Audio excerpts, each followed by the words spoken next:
Well, going to Lee anyway. So, like many people in Lurgan, I knew very little or nothing about AE. There's a wee plaque in Lurgan in William Street where he was born, and I thought he was maybe some sort of vernacular local poet, you know. And well, it was on my. I have a wee motorhome and I travel around Ireland looking at all these historical places and beautiful history that we have and the culture, mythology we have. And I love the film The Quiet Man. Maybe that's my fantasy, I don't know. But so we were down around Galway looking for the places where Quiet Man was, and I ended up in Cool Park. Cool Park was the home of Lady Gregory. Lady Gregory would have been the person who was really the sort of financial person, the great encourager of the literary revival, especially Yeats. Yeats was a notorious. He was always looking money, like he was, scrounging all the time. Yeats was a big scrounger, scrounged off Lady Gregory a lot. So Lady Gregory had this big estate called Cool Park. Now I was down, around that area and looking for Quiet Man, and I knew there was a signature tree in Cool Park, and I went to see the signature tree. And the lady on the reception, I said, "Oh, just here briefly. I want to see the signature tree." I sort of, at that moment, there was an epiphany or something. I don't know what it was, but A's name came into my mind, and I said to the lady, Have you ever heard of a writer called A. Russell?" And she looked at me as if I was stupid, and I was. And so this is where this all started, And then when I went, and this is the signature tree, and as you can see, A's signature right in the middle of it there, the triangle around it. So I come back anyway, and the lady says to me, "If you want to know about A, go upstairs.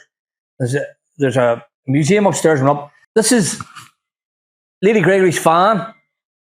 And she got all the famous people in the world to sign it whenever she met them. And right in the middle of it, it's maybe you can't see it too well, is A. Russell's signature. And above it is Roosevelt's. Below it is Yeats's. I think I might have a slide here actually showing it. So yes, there's it there. Well, it's actually Yeats's above it. Well, Roosevelt's on maybe down there a bit, but I'm not sure who that one is. But all these famous people are on this. And this is when I realised this man was a lot more important than I had understood. So when I went home and started researching him, I found out it was the 150th anniversary coming up, and they decided to torture people basically to get a festival, and we got a festival. And it's been going strong ever since. This is William Street in Lurgan where he was born.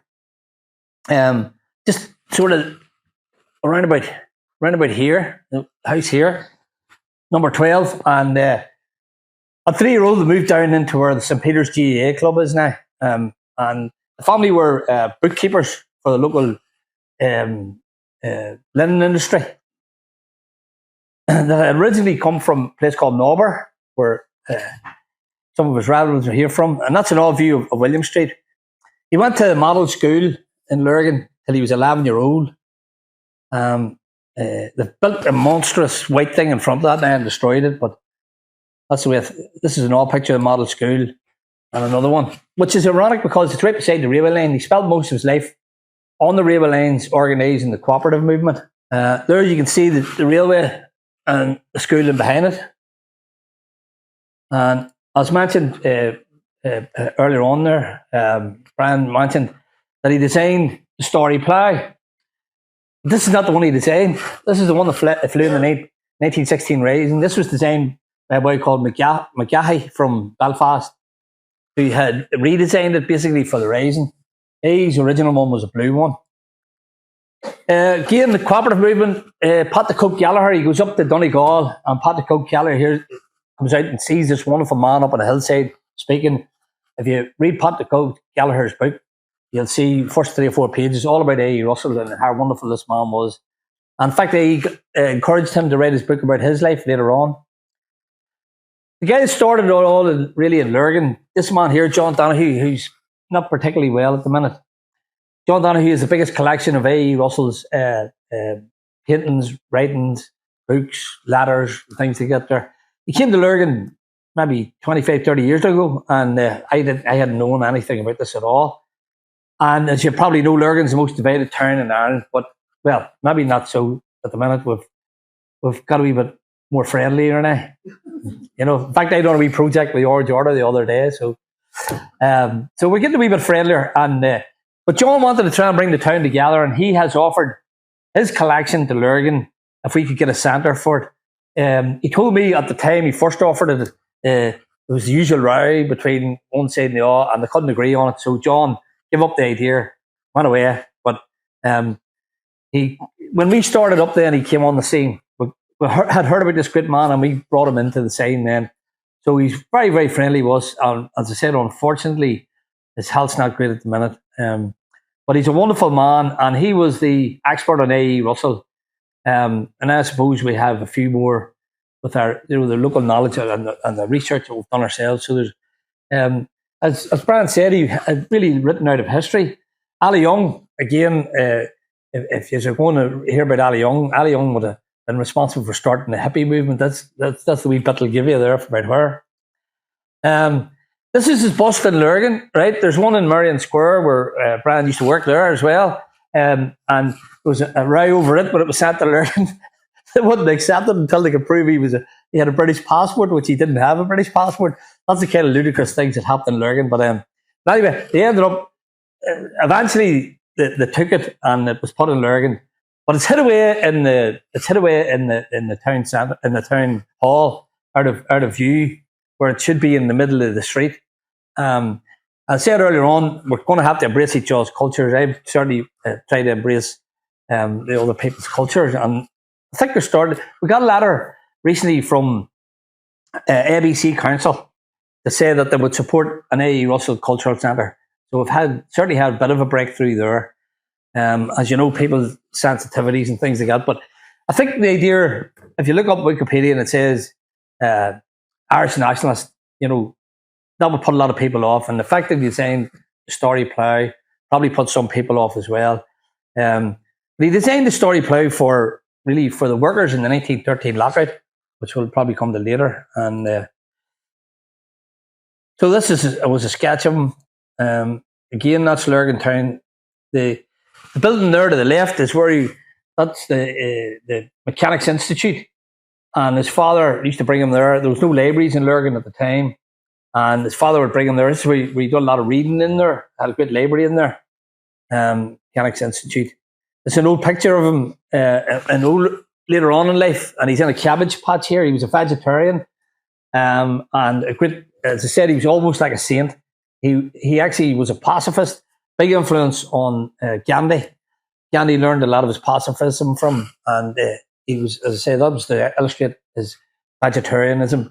As I said, he was a very liberal man. He would have been embracing people, of all cultures and genders and people like that. So, maybe some people get those things a bit mixed up about him. This is brilliant. This is again in the museum in Cool Park, and I think it's a wonderful illustration. Where the illustrator has shown A.E. Russell at the front of the boat, Yeats in the middle, and Sing at the back. And I think that's not far off it, because everybody knows about Sing and Yeats, and A.E.'s left out. But A.E. was the man really at the centre of the cultural revival and at the centre of a lot of these people. The man that was encouraging them all. Yeats would say things like, "If you lay with dogs, you catch fleas." The fleas that A.E. was encouraging, or the dogs that he was encouraging, were the likes of James Joyce, and Patrick Kavanagh. And he was responsible for those people, their start of their careers. He said that Marble Hill was the most it was the centre of Ireland, the sort of spiritual centre of Ireland, and Donegal, and Ireland was one of the spiritual centres of the world. And he used to sit in this stone here, and this is where he would have conversed with the spirits around Dunfanaghy and Marble Hill and places like that there.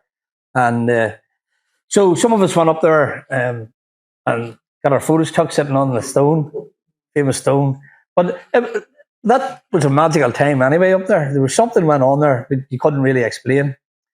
Again, this is inside the wee ferry house again. These are some of the illustrations that we found. I found in a museum down in Oxford Island, and it's just you see him actually. He's sort of seeing what way the light would reflect and things on different things, And I think he's doing like what it would look like if you were looking into a mirror. That's another one, the concave. This was his art experiments he was doing. As you can see here, Patrick Collum dedicated the Children in Lear to him and called him the man who fostered him. So again, these are the people that he was influencing.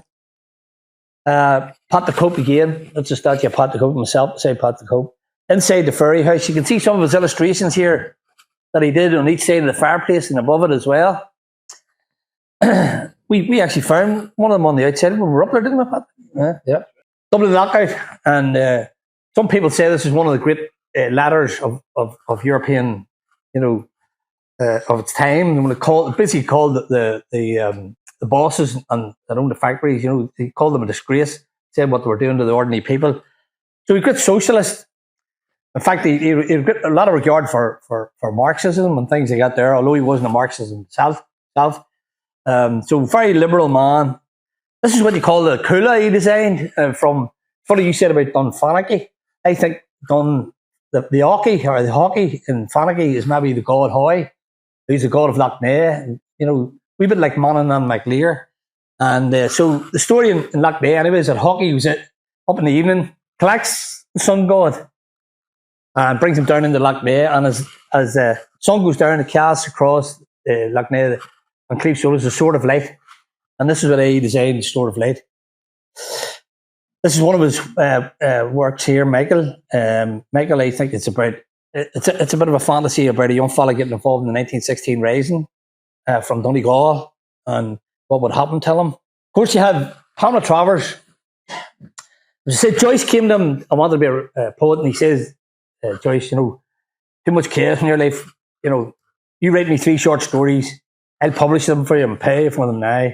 And Joyce did that, and that was the start of Joyce really on his career. And when he wrote Ulysses, then he wrote A-E-I-O-U in it, So, a girl called Pamela Travers, she came to him and wanted to be a writer away. He published a couple of her poems and then asked her to write.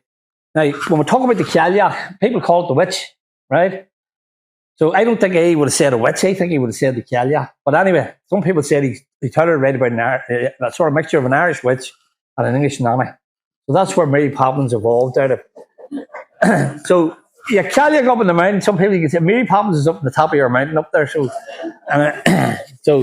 anyway, so a lot of the stories in Mary Poppins came really from the inspiration of A.E. Russell. And she based Bert the chimney sweep on him. And there's a lovely bit in it that most people miss. And they forget or miss the bit that the fox that's being chased by the redcoats is an Irish fox. And he's being chased anyway. And Bert is the one that saves him, gathers him up. And the wee Irish red fox, which is probably a rebel, looks back at the redcoats and says, "Dirty Amadons," which is an Irish word. And a lot of these are Irish speakers here. And most people miss that bit out of it. And I think it's a lovely, but it just shows metaphors. People use a lot of metaphors and allegories.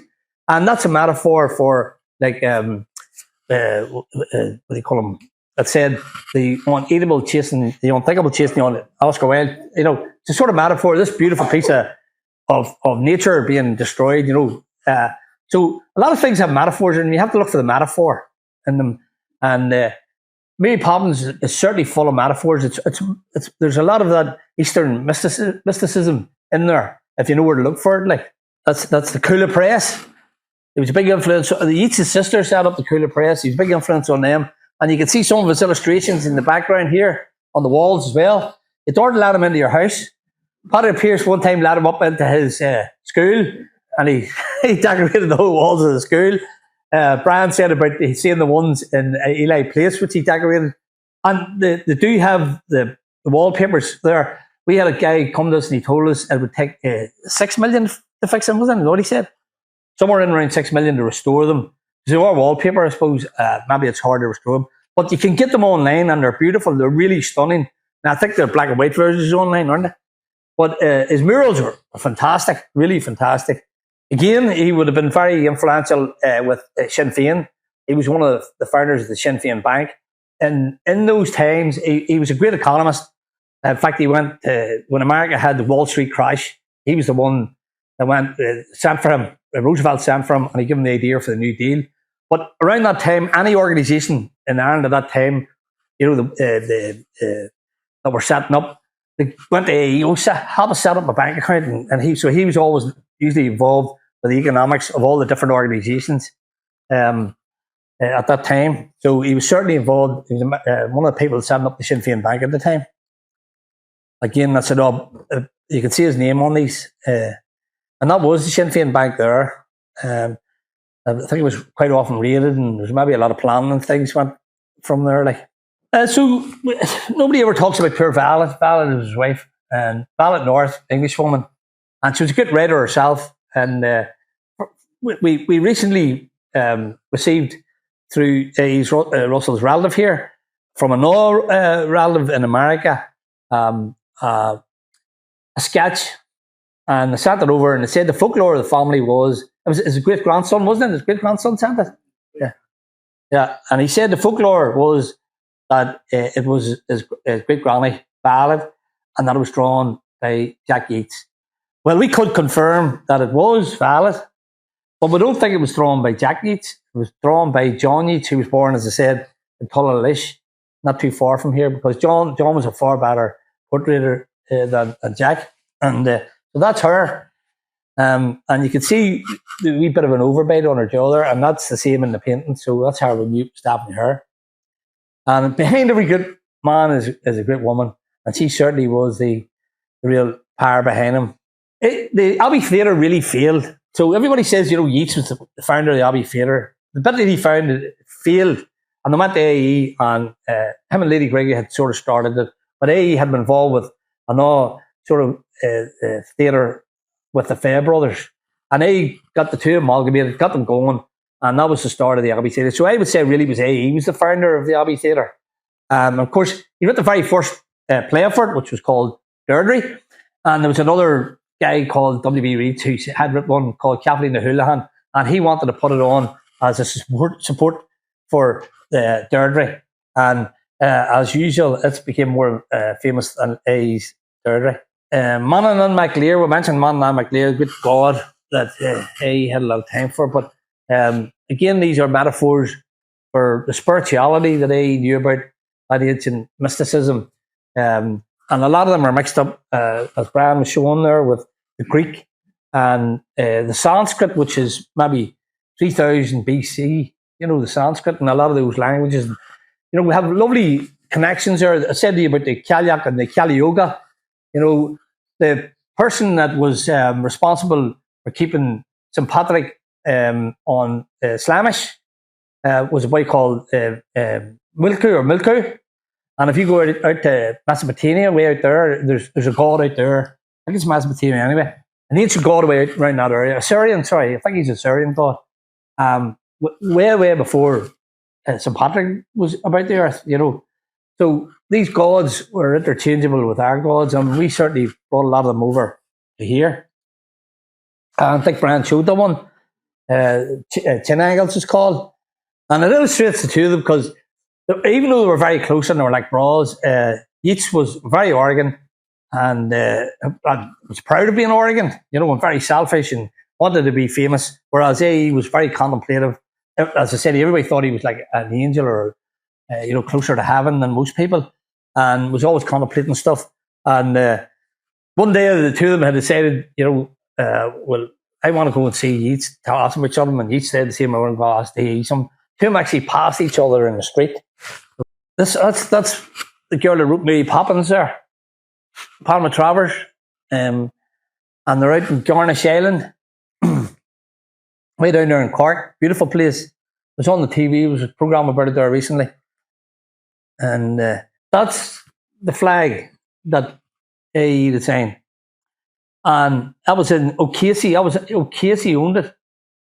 And what happened was AE had supported Countess Markievicz. Casey wanted Countess Markievicz kicked out of the Irish Citizen Army.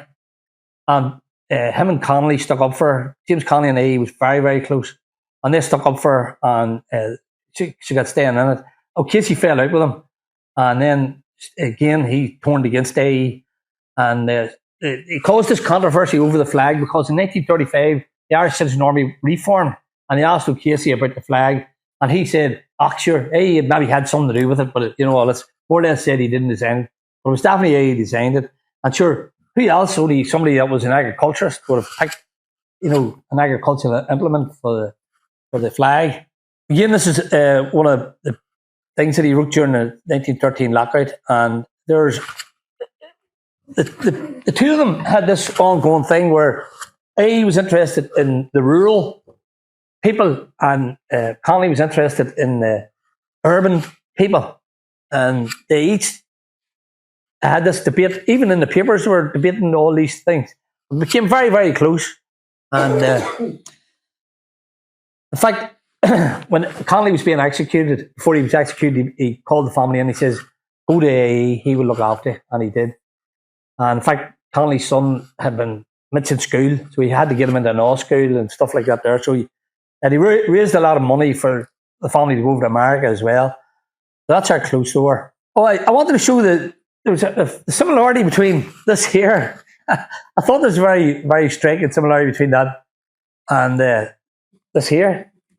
It just struck me one day watching Mary Poppins, and I said, "Well, what's going on there?" The murals, they're not coloured, but that's the murals in Mealy Place. Again, this is Laurie Breen, a great historian from Kildare. He's actually born in Lurgan, and his wife, who's a member of the Labour Party like yourself. Oh, she is. In fact, she's a councillor in Kildare. And that's at AE's grave. And as you can see, it's very humble. And we wanted to do it all up, but John Donahue said, "No, I don't think AE would want you to do it up." Like, he was a humble man, and he would just probably preferred to be humble. That's Henry Wallace, who was Roosevelt's vice president, very close to AE. If he was sort of manipulated out of being, when Roosevelt was very ill and everybody knew he was going to die, he should have been the vice president, but manipulated it out of him. If he had been vice president, he was very close.